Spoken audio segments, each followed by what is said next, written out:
G'day guys, Mark here, welcome to the channel. Men like this are the reason that we have RC today. So I'm going to do my best to get through this video in one go. If you have to bear with me for a minute, you have to. So for briefly, a tiny bit of history. The first man to build a radio controlled boat was the first man that did everything in history, Nikola Tesla. In 1898 he built the first radio controlled boat. Now it could had a neutral forward point, and it could steer left 45 degrees or right 45 degrees, and it had a remote power switch. Still ingenious for when he made it. Skip forward to about 1985, so 87 years later is when in Australia we first started to hear of RC boats. Now they were petrol boats where people were putting whippersnipper motors in boats, and they basically had one servo that would steer them, and they would just start them, put them in the water and hope for the best. And then obviously they developed along the way. Now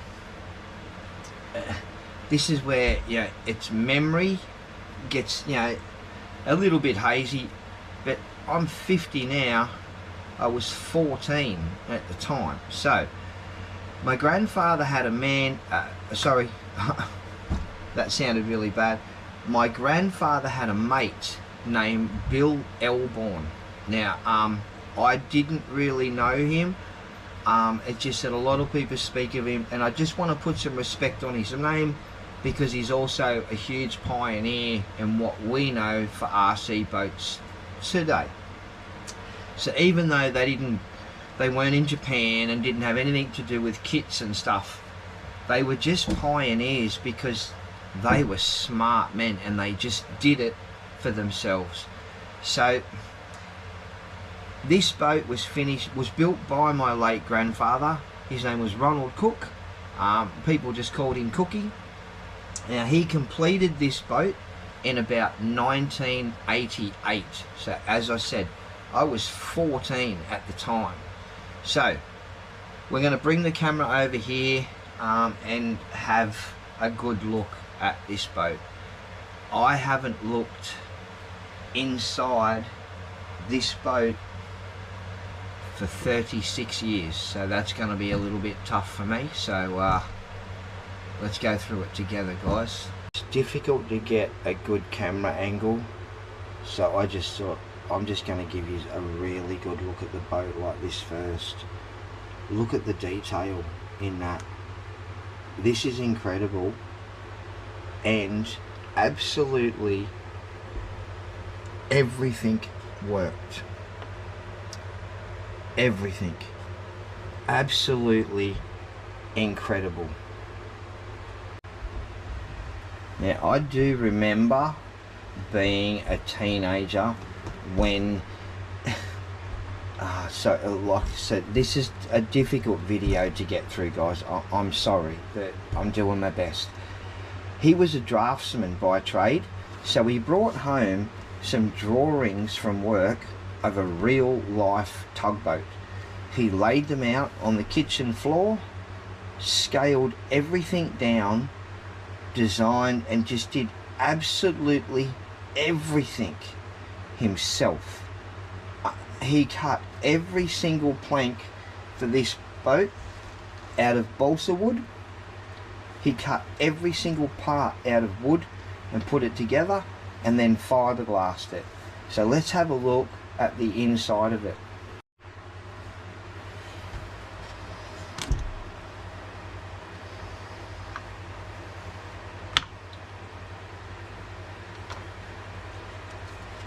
Look at the workmanship in there. You can see where the handrails come through the deck of the boat. Look, even every handrail is recessed. Every one of these is handmade. Absolutely incredible.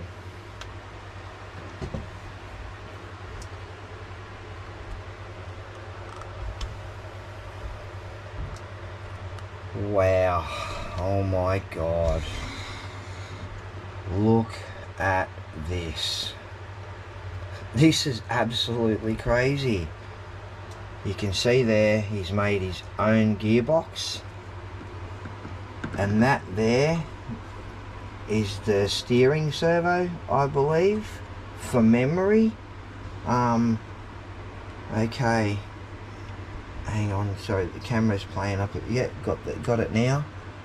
Now he's got, I don't know where the hell he's got this from, an ACOMS IC receiver. He's made his own ESC, and he's got a servo under there that operates the speed controller dial on the top, and you can see where he's fiberglassed the sides of the boat in there and all the bottom of the boat. So yeah, let's turn it around and have a look at the other side. Okay, so I've taken the camera off the gimbal. I thought it might be a tiny bit easier. Now, I'm not even sure what that is over there. It's something to do with the ESC, because that's where it's wired to. But I honestly couldn't tell you. Now, that's a Tamiya connection. Okay, and this is, okay, that's right. I remember it used to have like a tiny little motorbike battery went in here.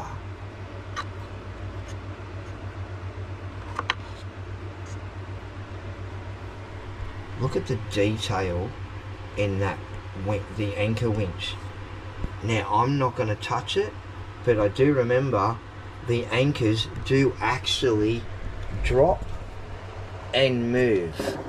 So they wiggle, you can see them that they move there. So if you wanted to, you could actually drop the anchor a tiny bit. Now, I remember, hang on. Oh my God, look at the workmanship in that. Now, that's right, this is where the steering servo went through to. Now, I'm positive, sorry, try and get my shadow out of the way, that the steering, there you go, on this tiny little copper lug that he'd made up. Wow.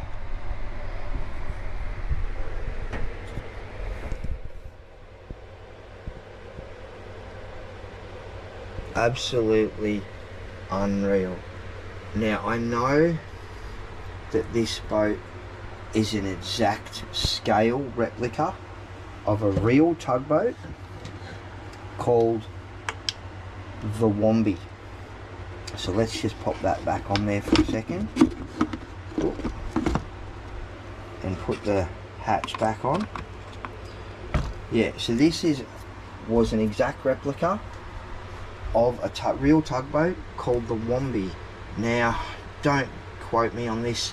I believe it did about 10 years of service in Newcastle Harbour, and this boat still runs to this day, but it's now stationed in Papua New Guinea somewhere. So yeah, look guys,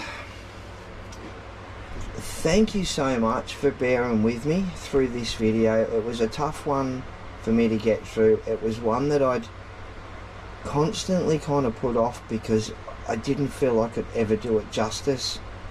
But the longer I put it off, the longer it was just sitting there. So, to my grandfather, the man we used to know as Cookie, Ronald Cook, and his mate Bill Elborn, thank you. Yeah, thank you for being pioneers of what we know as RC today. Anyway guys, thank you so much for tuning in. Peace out, and I will catch you guys in the next video.